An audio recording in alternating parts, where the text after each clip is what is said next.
Good afternoon. My name is Angelique Imani Rodriguez. I am the Manager of Community Engagement and Volunteer Initiatives with the NASW New York City chapter. And I am so honored and grateful for your presence today for the second annual NASW New York City We See You Luncheon honoring women identifying social work professionals. Before we start anything, I am going to drop a networking form, a link into the chat. So make sure you fill that out. Post-event, you'll get this information so that way you can connect not only with our panelists, but other social work professionals that are in attendance today. So I'll drop it sporadically throughout the event so that you'll be able to, yes. So you'll be able to access that information and network and connect with one another. Without further ado, let me introduce the moderator of the event, Erica Sandoval, LCSW, the illustrious board president of NASW New York City and the CEO and founder of Latinx and Social Work. Thank you so much for being here, Erica, whenever you're ready. Thanks so much, Angelique, and hello to everyone. I love seeing some familiar faces. It's such a pleasure to share space with all of you today, and especially our esteemed, incredible social workers that are here today. I am, as Angelique shared, my name is Erica Sandoval, and this is our second We See You Luncheon, which is an incredible opportunity to celebrate women social workers alongside the NASW New York City chapter. So I've been a social worker for about 12 years. And in addition to my work with NASW, I see clients through my private practice. And I'm recently an entrepreneur and have two businesses that I am really working hard and making sure they kick off the ground. And my work is based on diversity, equity, and inclusion, and ensuring that we are speaking truths and making space for each other and our communities that need it the most. So March is my favorite month of the year. It's Social Work Month, and we get a whole month, 31 days to celebrate social workers and the magic we do. We're superheroes. It's also Women's History Month and a time to raise up women who have forged a path for others, and a reality check of how much work there is still left to do and how much we still need to be acknowledged for the incredible work that we do. It's perfect that these 2 months converge because we know that women have forever been the backbone of social work, long before this was even a paid profession. The labor of listening to people, guiding them through emotional journeys, and healing communities fell to women.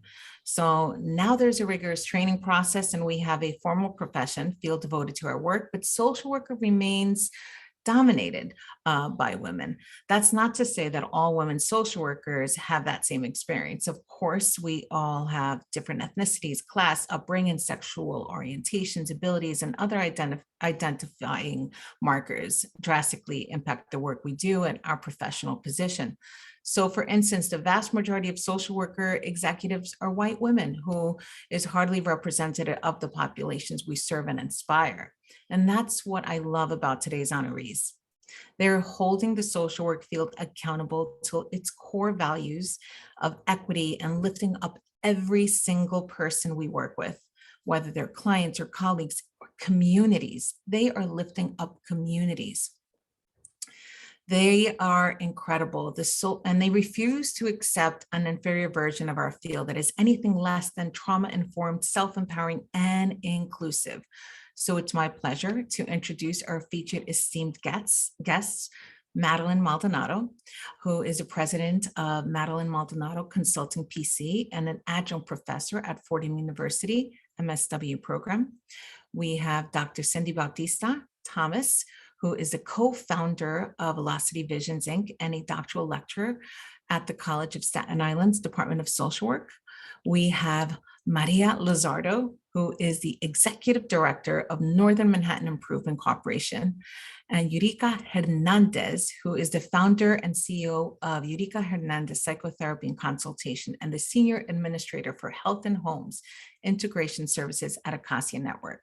You'll get a chance to hear from them about what social work means to them and how they incorporate this year's of Social Work Month theme, which is the time is right for social work, into their practice and into their work. These women hold a really special place in my heart because each of them contributed to the Latinx and Social Work book, which many of you have heard of and possibly have read, and an opportunity to connect with the broader Latinx social work population to call attention to the racism that still exists in our field. And they each wrote moving, incredible chapters. So I'm thrilled that you'll get to hear from each of them today. And I know it'll be a perfect time to wrap up Women's History Month and Social Work Month. We're going to start with a discussion, and then we'll go to Q&A from all of you who are here today. So going to start with just some stats. So the theme of social work for month is "The time is right," indicating that the time is right for social work. There are nearly 720,000 social workers in our nation. According to the Bureau of Labor Statistics, that number is expected to grow by 12% by the end of the decade, making social work one of the fastest growing professions in the nation. Many are entering the field because the life-affirming services that social workers provide are needed now more than ever. This is especially true as our nation continues to grapple with the COVID-19 pandemic, systemic racism, economic inequality, global warming, and other crises. We're going to start with introductions with your pronouns and then following up with your response to these questions. As a social worker in this era of our nation, how do you acknowledge and honor this theme in your own work? We'll start with Cindy. Good afternoon, everyone. I'm so happy to be here. So I, Doctora Cindy Bautista-Thomas, pronouns she, hers, and ella. And I am really thinking about this idea of the time being now. For me, what is meant personally in my life is a trajectory of centering my health and wellness so that I can be the best social worker, the best me I could possibly be for this time right now. So the time is now to be healthy, to engage with positive people that are going to inspire, encourage me, and sometimes challenge me to be the best me. And so being social workers right now, with a time of multiple changes in our world, in our nation, is essential. It's essential for us to embrace all of who we are and what we bring to this work. So the time is now to do things scared, to do things in community, and to heal in community. So that's what it means for me. Thank you, Erica. We'll go to Madeline. Hi, everyone. I'm Madeline Maldonado, LCSW-R. My pronouns are she, hers, and ella. And I have been a social worker now for 22 years. And I do really like the theme for this year, that the time is right for social work. The time has always been right for social work. When I first started, within a year, we had the September 11 terrorist attack. So I've seen, this kind of evolution of social workers being on the front lines, social workers being called upon to wear so many hats and play so many roles. But we have been such a critical part of recovery. I'm a native New Yorker, and, I've seen the power of social work in my city over and over. Like I said, after the September 11 attacks, during the COVID-19 pandemic, and every other thing we've been through, there's always something happening in New York. And so one of the things that I think that comes to mind when I think about the time is right for social work is that this is the time for social workers to stand up, speak out, and take charge. We've always been leaders, and we've always been able to do a lot of different things. And so I think the time is right to step forward into positions of leadership, to talk, to advocate. If we don't open our mouths, then we are going along with the status quo. So this is the time for us not to be quiet, whether that means, us standing up and speaking against racism, against inequities, against health disparities, just speaking up in whatever language we speak. whether it's English, whether it's Spanish, whether it's, anything else, speak up and speak up for your community, and particularly for us women, because I've definitely ridden that wave of, being in social work for many years and not having seen enough women leaders, particularly women that look like and sound like me. So thank you everyone for being here, and I look forward to this discussion. Thank you, Madeline. Maria. Madeline just stole everything I was going to say. She just stole it. So I'm Maria Lizardo, and I'm the executive director at a settlement house called NIMIC, and we serve community members that reside in Upper Manhattan and the Bronx.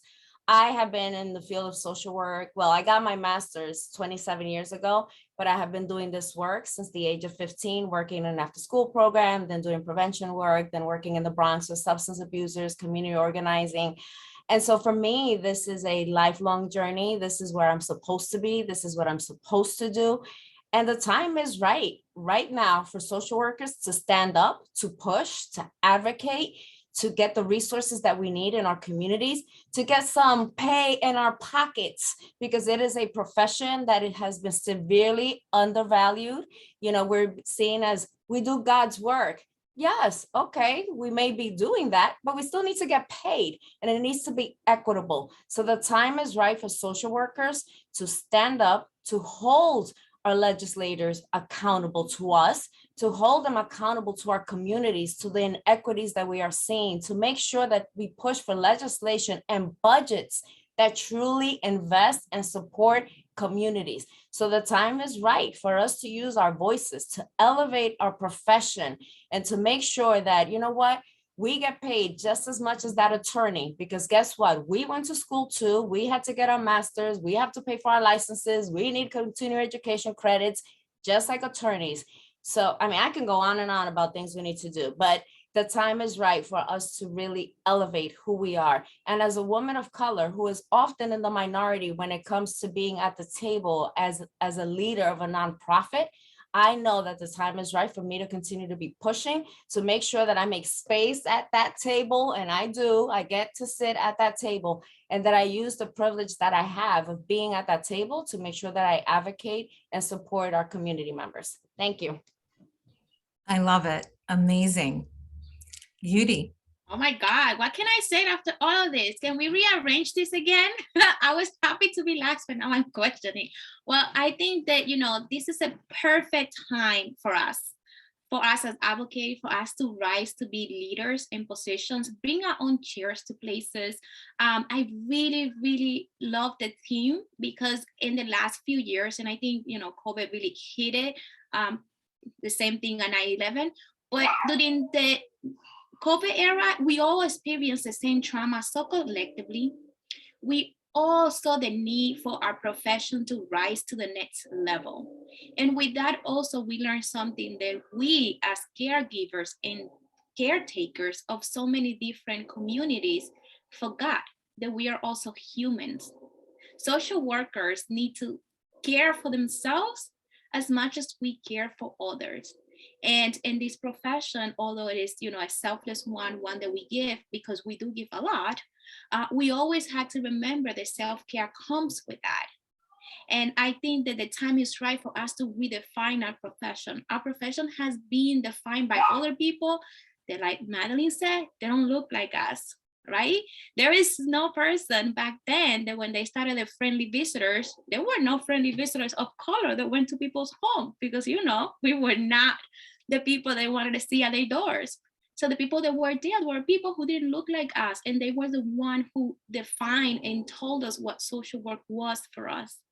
So today, it's the time for us to start redefining, to reshape, to see what your therapeutic rooms looks to you, what those hospitals, like Maria said, go advocate, go talk to your people, go talk to your local governments about the social work, your communities, and what is it that we do so well in order for us to continue growing it. So the time is right.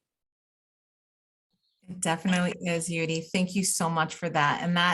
And it's perfect to just go into the next question, because according to 2017 Social Work Workforce Report from CSWE, women identifying social workers dominate the social work profession, with over half of the statistics gathered by this report being white women identifying social workers, as you pointed out. And as social workers who identify as women of color, can you speak to the intersectional experiences you have had in your work and how this has shaped the work you do? Feel free, anyone, to jump in. I'll jump in. So I identify as an Afro-Latina, and definitely in my trajectory, I've had a lot of discrimination and condescending tones expressed to me, particularly because I wasn't born in Dominican Republic, right? My parents were. So my Dominican Spanish is different than those that are native speakers. And so I remember working in Latino communities and feeling a little marginalized by even my own folks, right? But finding that I've had to navigate that space in a way that was nurturing and supportive, but also standing up to who I am and embracing all of who I am. And I also find that being a woman has been something that has allowed me to fully embrace again all of who I am. But I found that connecting with powerful women, such as these women that Erika Sandoval have put together, has given me like I feel like I have a battery backpack with like a little bit of fire that I feel like I was already on fire, and now estoy volando, you know? So I feel like while I have been the only woman in the room, only woman of color in many spaces, I've been able to grow in my strength because of the powerful communities that I have challenged myself to be a part of, because I feel like sometimes it has been a challenge to do that. So I find that I have embraced my volunteer work, like at the 100 Hispanic Women, so that I can empower other women to engage in practices, policies, procedures, and roles that may not have been the norm for us as women, so that we could start to continue to break barriers. So that has been my experience as being a woman and Afro-Latina in this field. I'd like to follow up Dr. Cindy Bautista-Thomas's amazing comment by saying that for me, I identify as a Latinx Dominicana, and my area where I've experienced a lot of microaggression hasn't been the Spanish. My Spanish is actually pretty good. And in fact, I always get complimented on you speak Spanish so well, which I don't know if that's exactly a microaggression, depending on who it's coming from. What I have had as an experience, which has been a lot to unpack, has been the fixation on appearance and the sexism and sexual harassment that I have experienced from males in this profession, but also from females as well.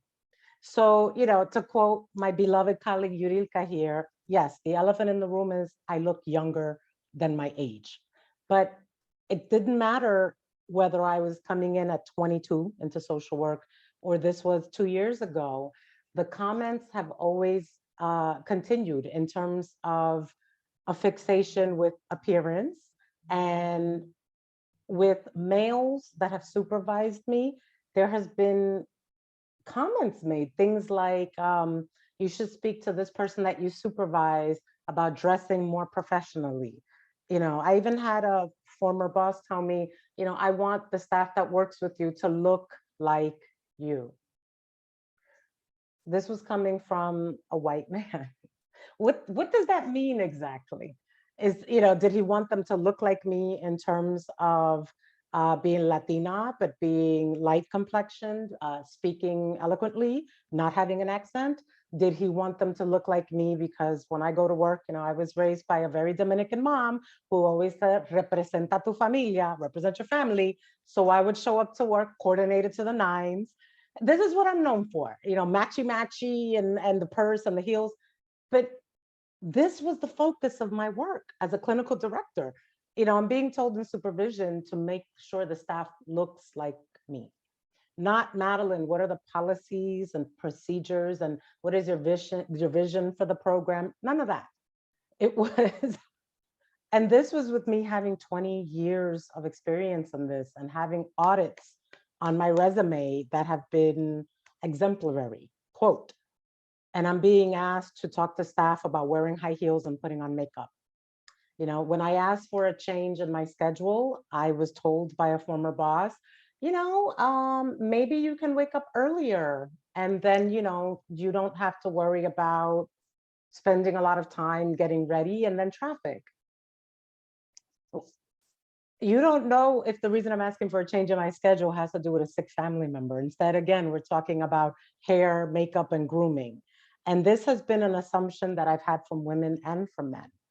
Being told that, tomorrow's an important meeting, make sure, you look like $1 million. Again, what does that mean? Not make sure that your presentation is on point and you know the finances and the budget and can speak on these. No, make sure you look like $1 million. I've been in professional meetings and I've been asked, where did you buy your purse? What color is your lipstick? Stuff that I kind of have liked the pandemic because we have, for a lot of meetings, I don't even wear makeup and you can't see what I'm wearing. So it's taken some of the pressure off. But I think that, for women, we do dominate 50% of the field, but we're not in 50% of leadership positions. And it's showing in regards to the sexism and the harassment that we experience.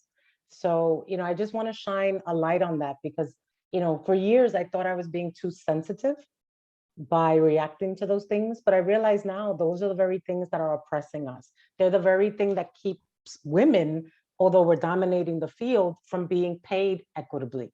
No social workers are being paid what they're really worth. But it really is sad that in terms of the pay scale, Caucasian and male social workers still earn more. So that's all I want to say. Thank you. You can't even make any of that up. Yuri. She did not. I do want to speak a little bit about, what it is. Like myself, I am an Afro-Latina. I was born in the Dominican Republic, and English is not my first language. You wouldn't tell, I know. But one of the things that I had to overcome and I had to kind of set my foot down for a lot of people is that having an accent do not mean that you are uneducated. Right? Having an accent and sounding in a way doesn't mean that you don't know. So when I walked in rooms before, I kind of was lucky for people to kind of like did not acknowledge the big elephant in the room is that I was the only Latina in that room, probably at that moment.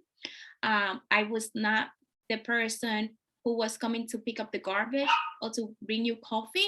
I was the person coming into the room to be a peer to you or to teach you or be, the next person in this table. So you need to make room for me. And the fact that I have an accent and the fact that I don't look like you and the fact that my hair is gray by choice do not mean that I do not have an education. And it's unfortunate that for many of us, if you have a person of a different ethnicity next to you, they assume immediately that that person is the person with a degree, with education and everything. I'm like, that's my client. I am the professional here. I am the person who is leading this. So please open room. If you don't have a chair, let me tell you, get up because that's mine. So you had to come with this attitude and you had to be able to claim your space.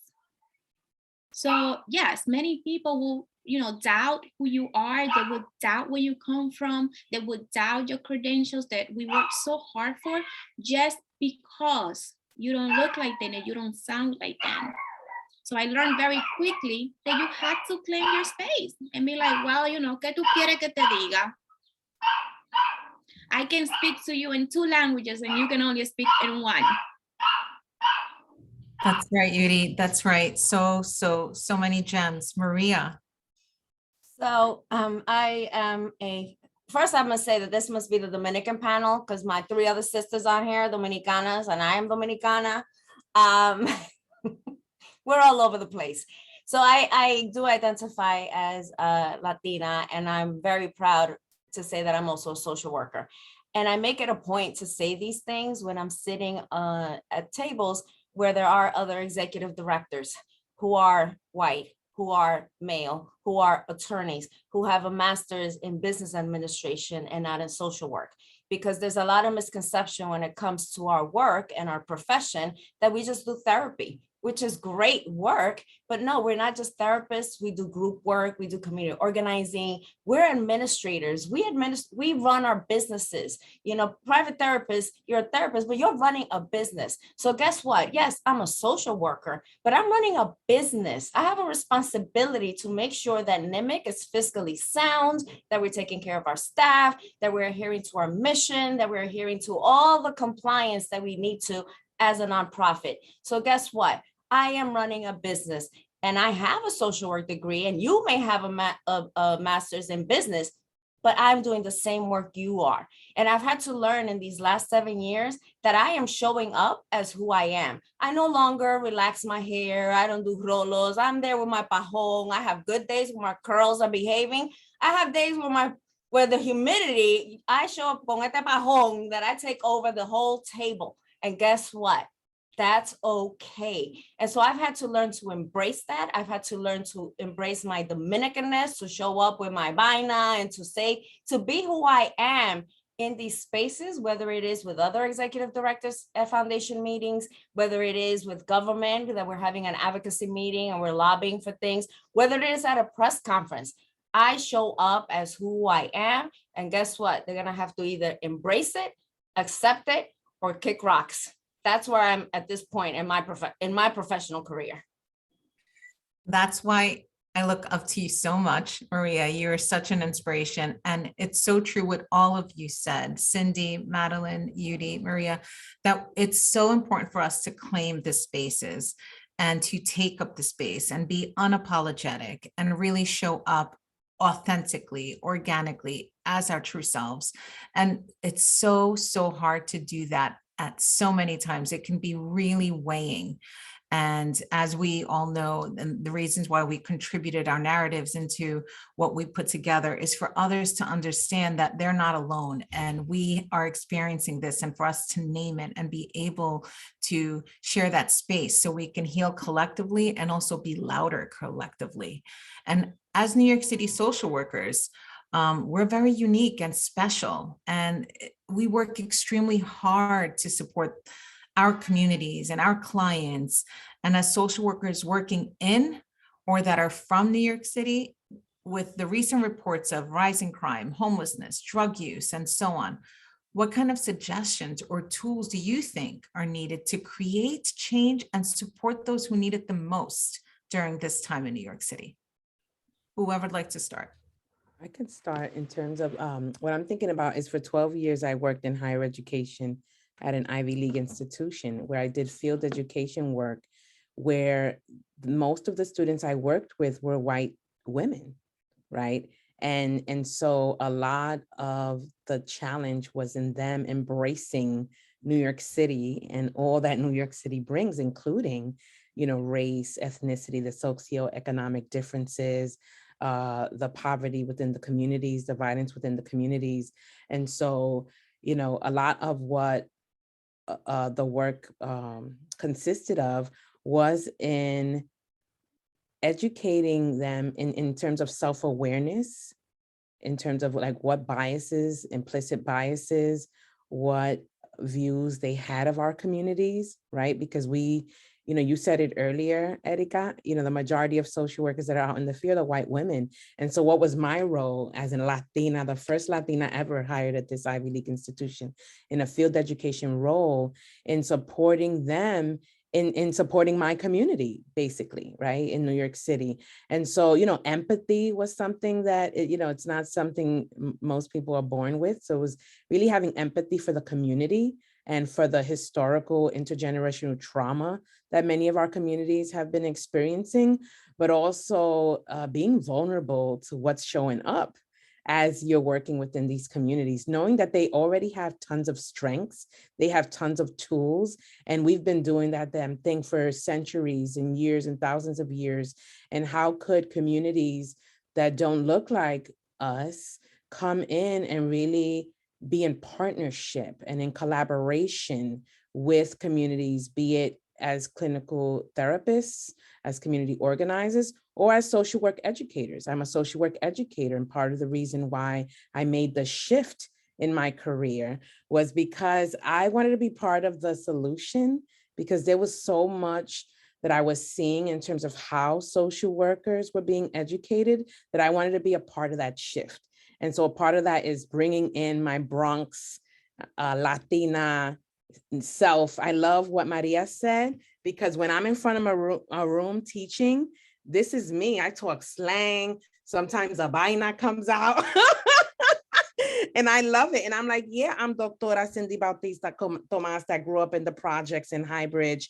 And I still get to be in front of the room supporting you in your trajectory of being the best social worker to work with all these vulnerable communities, right? And also, like, how do we identify the strengths, right? The reality is that we could hold both. We could hold that, yes, there's an increase in violence in our communities. Yes, our communities have experienced incredible amounts of inequities over the years, especially during this pandemic. And guess what? Also, our communities are filled with so much wealth and richness in terms of culture, education, ways of being and showing up, our spirituality, right? And so for me, it's the both and. Yes, there's the stuff going on, and we get to partner with communities to figure out, like, how do we live a better life for ourselves, right? And that we also get to say, like, wow, y'all are amazing, and we could still praise our communities and be all of who we are in the work as social workers.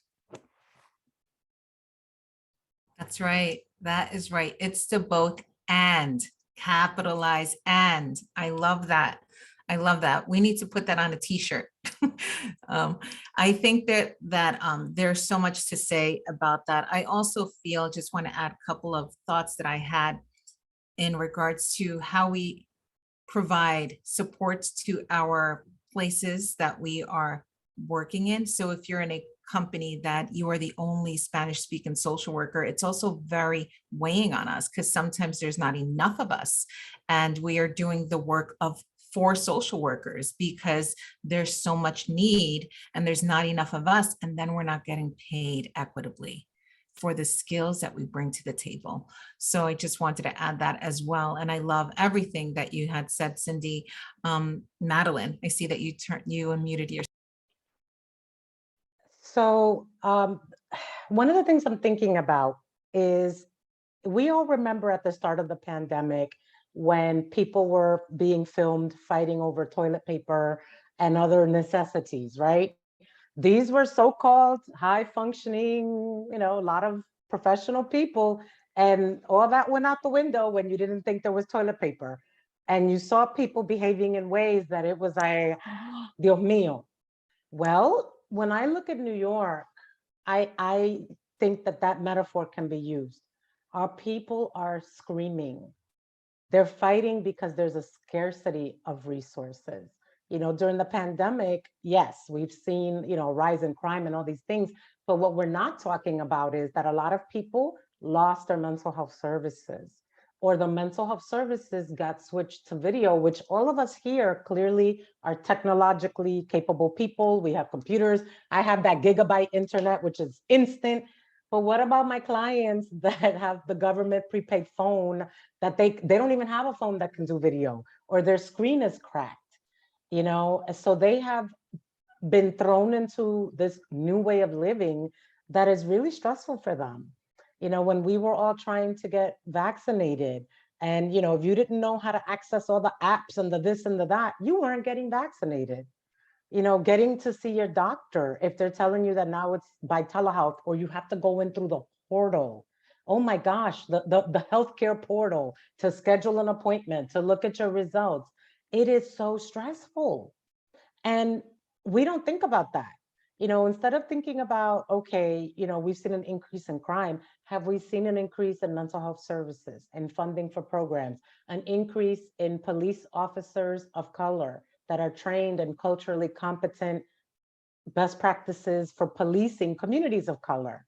Have we seen an increase in teachers and in funding to schools that are really at risk? We haven't. You know, New York is one of the wealthiest cities in the world, and we have people who are hungry, still waiting on lines for several hours to go eat at pantries.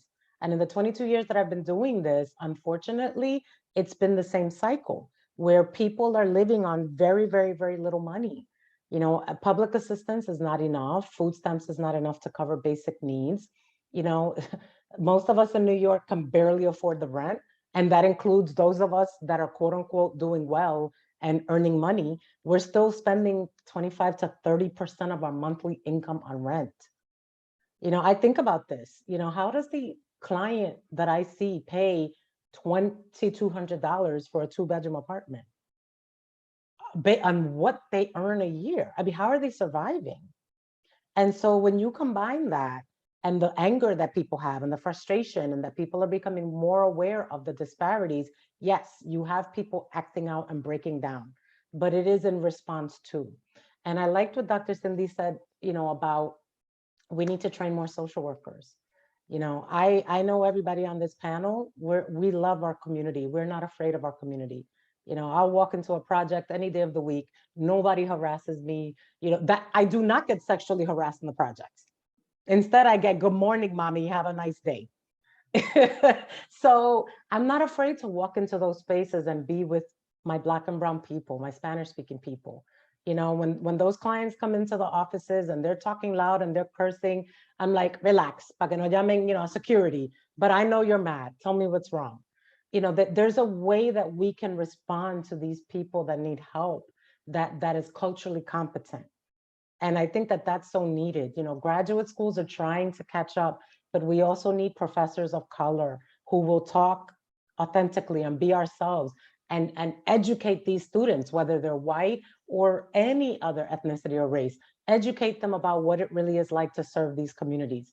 Because I do think that white social workers can be trained to be effective with these communities, but the training. Thank you, everyone. Yuri.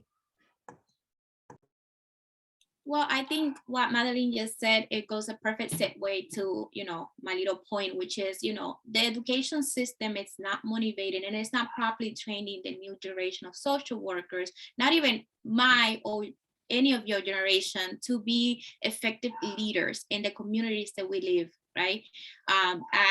I am an adjunct professor myself. And when you go into these schools, what we're teaching people is the same stuff that we already know. Guess what? Like I said earlier, all those research, all those studies, all that stuff did not happen in the communities that we live in, that we serve. I am from the Bronx, you know, from 138 in Cypress over there, from White Plains Road. Like, you know, this is not the communities that I live in, the community that I serve, are not representing in the classrooms, right? I went to a school where everybody had a plan, and all of them plan to have a private practice right out of school or work at these very nice clinics. And I'm like, well, who's gonna go serve the people over there? The homeless, the people who are sick, the people who have nothing, the people who have bedbugs on them.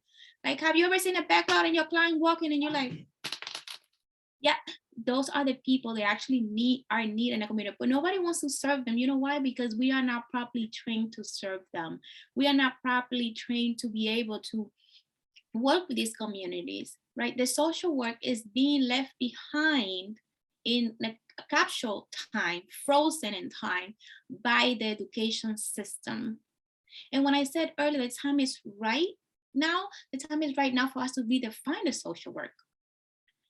Redefine what it is. Where is that we live? Where is that we are? You know, how is that we are making an impactful change? If we don't change the education system right now, the people who are supposed to be educating, if we don't incentivize social workers to work in these communities, and please do not tell me about the loan forgiveness that you had to work 10 years for this and you had to do so many hoops and create a mountain and then build a mountain and then build the stairs to get there in order for you to get, that is not incentivized. If you help the nonprofits and help nonprofit accountables to contribute towards people who work in your organization for your student loan, guess what? I'd be happy working at any nonprofit to be like, listen, if you stay here for 3 years, your student loans will pay off. You better know that my retention rate is going to go 100% because you told me that you're going to help me with something that is a necessity. Because regardless of what, social work do not get paid what we are worth. We know that. But I'm still working part after having 3 jobs. And a student loan is like that chain that you have holding you to a bed that no matter how far you're trying to run, you still cannot go far enough because you have debts and you also are affected by the cost of living. There is no exceptions to us. We do not get any incentivized when you go buy a new home like the veterans do, right? Or like the people who are in the military do. So why is our job so important and so much in demand, but there is nobody that is doing anything for us to continue being in this profession that is so much needed and so much, brag about. So well said, Yuri. So well said. The social work is being left behind in a time capsule. So well said, Maria. New York City didn't get where it is today overnight, and it didn't happen because of COVID. It's happened because of centuries of the inequities that we have faced as Black and Brown people: housing inequity, racial inequity, economic inequity, educational inequity, you name it, we have faced it. And so we are here today because of the lack of investment, because of the lack of care and concern for our communities and for people who look like us, quite honestly. And so for me, it's really about looking at our communities, our individuals as a whole. We need to look at all the systems that impact people, the housing crisis we're facing, the educational lack of education that our kids are getting in schools. Economically, during the pandemic, it was the grocery store workers who were essential, and yet we don't make sure that they have pay equity that they need. So they were essential to deliver your food and get on that bike and be exposed to COVID, but they're not essential enough to have appropriate health care. Madeline touched upon the vaccine. Yes, our people were not going to have access to vaccine because of technology, because of a myriad of misinformation and distrust of government. And so as a sector, we need to make sure that we are looking at this as a whole and that we push those in power, our elected officials, to look at communities as a whole and to invest. And my big thing is, I'm part of this campaign that is called Just Pay. And it's really about making sure that people in our profession and human services are paid fully for the work that we are doing. We cannot continue to be underpaid. But guess why are we underpaid? Who consists? Social workers are mostly women and a lot of women of color. Who do we serve? Communities of color. And so guess what? We are not valued enough to be invested in. And so my push is really, we need to see our communities as a whole and deal with all the inequitable systems that serve as barriers for people to thrive, to fully live out their dreams, because that's what we're here for. We're here for the American dream. We want to provide for our families. We want to have a decent roof over our head. And so that's why we need to make sure that we look at communities as a whole. When are you going to run for office, Maria? We need you. You're incredible. It's so true. Push people in power to look at our community as a whole. That is so telling, and everything that we are doing. And many people think that because you're a micro social worker, you might not be able to do macro and meso. And we really need to think about how all our skills translate to everything we do, just as Maria was saying, and pushing and advocacy. And I love that the chat is on fire and how many people are sharing different ways to be involved. Someone in the, Pilar, you mentioned in the chat that interns they're upset over how they have not been supported during this time at the pandemic. And also we know this, that our social work profession, while we're in school, we're not getting paid during our internships like other professions are. And it has to stop there in the beginning in order for us to recreate and really undo all these systems of oppression. So I want to ask all of you, what kinds of items have you added? And, I love when I say this because Madeline says this in her chapter, that special sauce. So what kinds of items have you added? What's your special sauce or what's in your toolkit that may be of use to our guest today? And can you offer any advice, tips to social workers present and students? Anyone can start. I can start. So I'm saying this like Cindy's always volunteer. I think that one of the most important things that I personally learned about, my work, learning myself and my personality, things that I'm comfortable with, and the persons that I'm not. I definitely learned that coming out of my shell and be like more outspoken doesn't work all the time, depending on the setting that you are. But you always should be able to use your voice. You will be surprised how many times you don't want to say something because you think like, oh my God, what if I say this? But the next person next to you might be like extremely shy and they will not be able to voice that. And by you saying that, you like, the person might feel so comfortable saying like, oh yes, let me speak on that too. And I think one of the most important things that I have bring to the field is me, my roots, who I am, my morals and values that I learned from my parents. Those things have served me so well, especially because of the community that I have chosen to work with.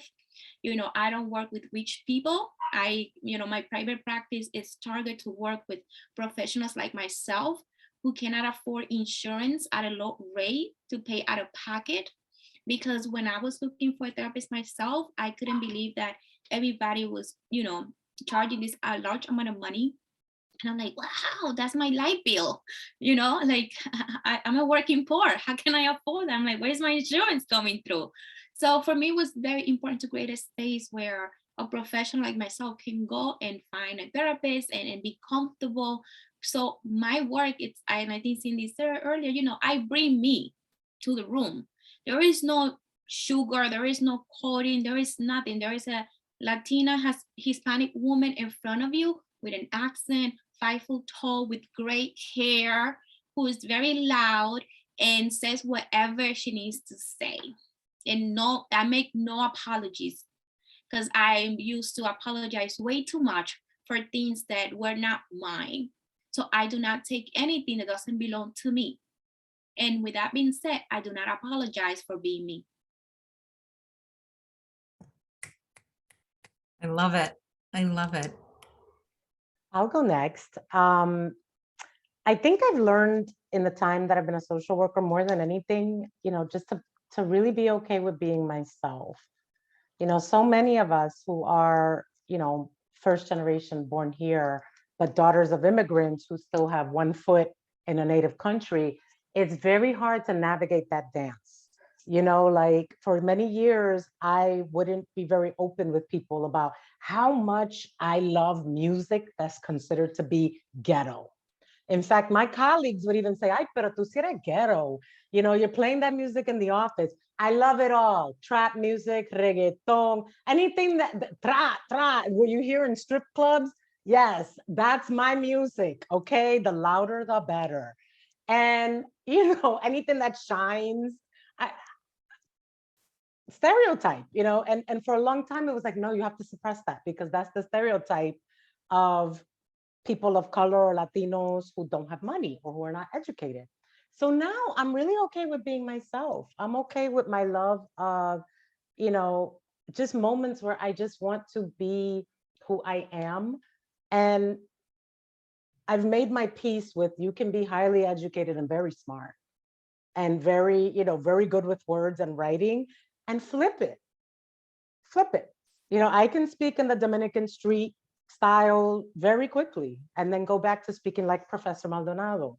So being comfortable and seeing that as an asset, having a sense of humor, making fun of myself, making fun of some of my clients sometimes, and we have to be careful with this, of course, but there's some clients that they respond to that humor, that silliness. And that's my way of, getting them in there. And I would say, deja tu vaina. You need to take your meds. We're not even having this discussion. That's not a therapy technique you learn in social work school. That's a technique you learn in the South Bronx, dealing with some of your clients. Like, your probation officer is going to call me tomorrow. What do you want me to tell him? That you're not coming? So being okay, yes, I see Dr. Edith saying code switching on the chat. Being proud that we are able to do this, because this actually takes skill. Practical advice. As social workers, there's so much to learn when we graduate from grad school. I don't think it's fair to expect that you're going to learn everything about being a social worker from a 2-year master's degree. You know, lawyers come out, they don't know everything either. They have to practice, doctors have to practice. We have to learn. So investing in looking for resources. I know so much because I look up so many things. I read, I Google, I ask my colleagues, being curious, you know, finding out about resources. You can become an encyclopedia to your clients and colleagues. Get a mentor. Get a mentor. You know, mentors don't expect you to pay them for their time. Honestly, sometimes just buying them a cup of coffee. It's like just saying thank you is more than enough, but not being afraid to get a mentor, because all of us here have had mentors. Networking, so being part of groups like this, trainings like this. There's so many good groups online, on Facebook, on LinkedIn, the Latinx and social work group on Instagram. Amazing. You know, that's just one group, one collective. There's a lot of amazing social workers to follow that you can learn from. Getting good clinical supervision.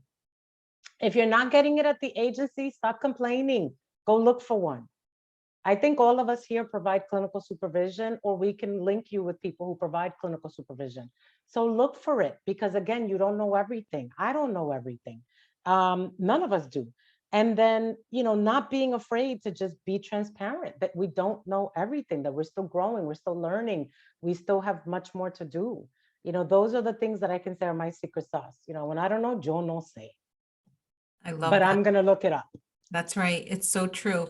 And I think to add to what already has been said is that, for example, I have never been comfortable in public speaking. 10 years ago, I could not even say my name on as I stood in front of a podium, not even say my name.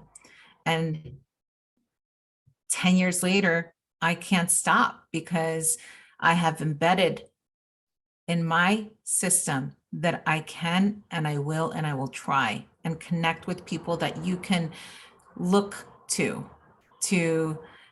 see how incredible they are, and honor their skills and let them know, this is incredible. I really look up to what you're doing. I'd love to connect with you and see how I can learn from you. That is so, so important.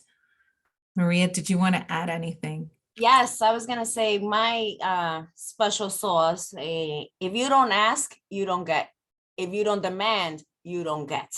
So guess what? I'm asking, I'm demanding, I'm using every possible platform, that community meeting, that board meeting, that social media. I am active on social media. I call out everybody and their mother, the governor, what's wrong with MTA? Where's our money, Mayor Adams, Speaker Adams? Just pay.